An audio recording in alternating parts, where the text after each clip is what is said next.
आप देख रहे हैं केडी न्यूज। सुप्रीम कोर्ट 2025 का ऐतिहासिक फैसला। अब बेटियों को नहीं मिलेगा पिता की संपत्ति में हिस्सा। जानिए क्या है नया आदेश। इसको सुनकर आप सब चौंक गए होंगे, लेकिन सही चीज क्या है हम आपको उसको आगे चर्चा में बताएंगे। सोशल मीडिया और कुछ समाचार पत्रों में यह खबर तेजी से वायरल हो रही है कि सुप्रीम कोर्ट ने बेटियों की संपत्ति अधिकार खत्म कर दिए हैं, लेकिन वास्तविकता कुछ और ही है। 2020 में विनीता शर्मा बनाम राकेश शर्मा के मामले में सुप्रीम कोर्ट ने स्पष्ट किया था कि बेटियों को जन्म से ही पैतृक संपत्ति में बेटों के बराबर अधिकार मिलते हैं। हालांकि अप्रैल 2025 में एक नए मामले में कोर्ट ने कुछ विशेष परिस्थितियों को चिन्हित किया है, जहां बेटियों को संपत्ति से वंचित किया जा सकता है। इस रिपोर्ट में हम सुप्रीम कोर्ट के ताजा फैसले की पूरी जानकारी, कानूनी प्रावधानों और बेटियों के अधिकारों पर विस्तार से चर्चा करेंगे। मैं कपिल देव शुक्ल और आप देख रहे हैं केडी न्यूज सुल्तानपुर चैनल। आप ये खबर इस संस्थान के सहयोगी चैनल अवधि तक पर भी आप देख सकते हैं। चलते हैं खबर की विस्तार पर। चर्चा में हम आगे समझेंगे कि अब बेटियों को हिस्सा नहीं मिलेगा वाली खबर कितनी सच और कितनी अफवाह साबित हो रही है।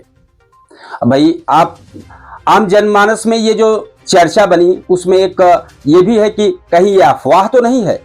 इस पर हम पूरी विस्तृत चर्चा करेंगे और आपके सामने लाएंगे कि इस खबर की सच्चाई कितनी है। मामला है अप्रैल 2025 का ताजा फैसला, पिता की संपत्ति में बेटी का दावा। अब इसमें 2025 में यह कहा गया है कि पिता से संबंध विच्छेद करने वाली बेटियों को अधिकार नहीं मिलेगा।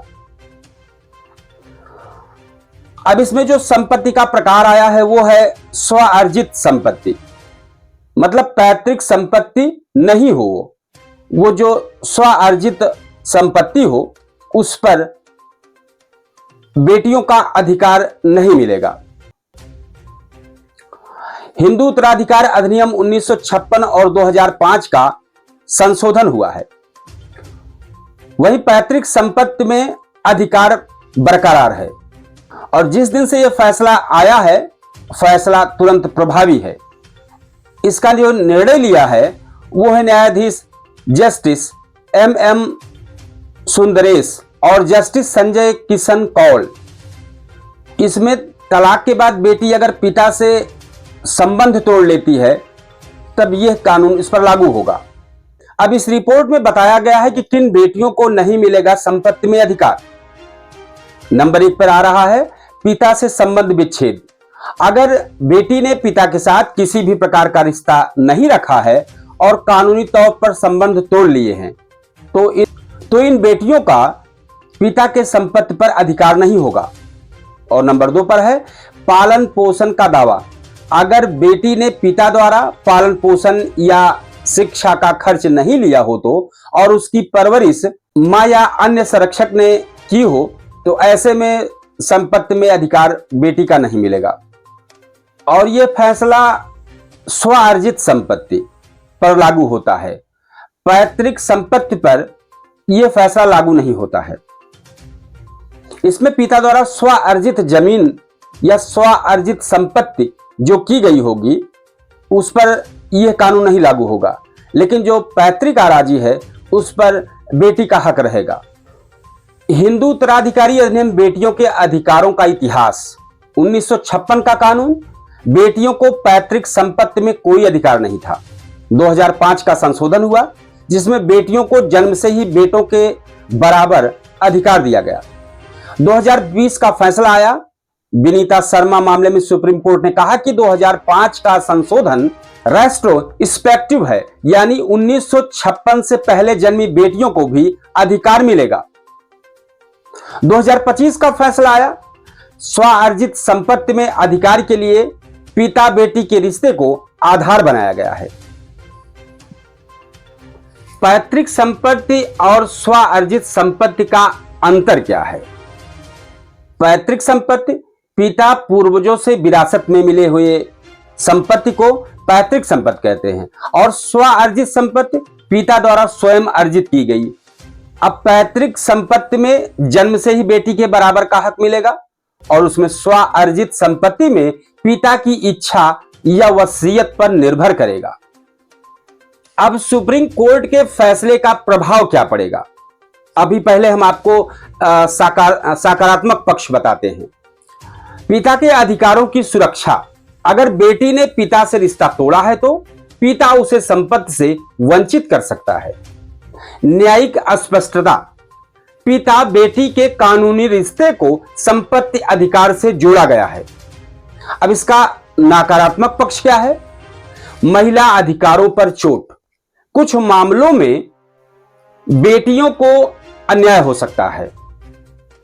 तलाकशुदा महिलाओं को नुकसान हो सकता है। संपत्ति अधिकारों के लिए जरूरी दस्तावेज क्या क्या लगेगा? नंबर 1 जन्म प्रमाण पत्र, बेटी और पिता के रिश्तों का सबूत। नंबर 2 संपत्ति के कागज, रजिस्ट्री, बिलखत या पैतृक संपत्ति का दस्तावेज। पिता के मृत्यु प्रमाण पत्र अगर संपत्ति विरासत में मिली है। वसीयतनामा अगर पिता ने स्वार्जित संपत्ति का बंटवारा किया है। अब इसमें कहा गया है कि कैसे करें संपत्ति में दावा। नंबर 1 वकील से सलाह लें और संपत्ति के कागजात इकट्ठा करें। नंबर 2 पारिवारिक समझौता या मध्यस्थता के जरिए हल निकालें। नंबर 3 पर है सिविल कोर्ट में केस दर्ज करें अगर समझौता ना हो तो। नंबर 4 में हाई कोर्ट, सुप्रीम कोर्ट में केस कैसे दर्ज करें।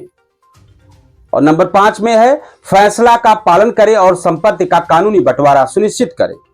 इस रिपोर्ट में जो निष्कर्ष निकला है, सुप्रीम कोर्ट का यह फैसला कुछ विशेष परिस्थितियों में लागू होता है और बेटियों के संपत्ति अधिकारों को समाप्त नहीं करता। अगर बेटी ने पिता से संबंध बनाए रखा है या पैतृक संपत्ति में दावा कर रही है तो उसे पूरा कानूनी अधिकार मिलेगा। हालांकि स्व अर्जित संपत्ति के मामले में पिता की वसीयत या रिश्ते की प्रकृति महत्वपूर्ण होगी। यह रिपोर्ट जो दी गई है, यह सुप्रीम कोर्ट का फैसला है। हिंदू उत्तराधिकार अधिनियम और कानूनी विशेषज्ञों की राय पर आधारित है। बेटियों को अधिकार नहीं मिलेगा वाली यह खबर आंशिक रूप से सही है, लेकिन यह सभी मामलों पर लागू नहीं होती है। किसी भी कानूनी कार्रवाई से पहले वकील से सलाह अवश्य लें। यह रिपोर्ट सामान्य जानकारी के उद्देश्य से है और कानूनी सलाह नहीं है। इस तरह की तमाम खबरों के लिए आप हमारे चैनल को सब्सक्राइब करें। हमारा सहयोगी संस्थान है अवधि तक और केडी न्यूज सुल्तानपुर। यह रिपोर्ट जो दी गई है, इस पर अपनी राय कमेंट बॉक्स में जरूर दें। हम इस तरह की सनसनीखेज खबरों को आप तक पहुंचाते रहेंगे। तब तक के लिए जय हिंद। आप देख रहे हैं केडी न्यूज।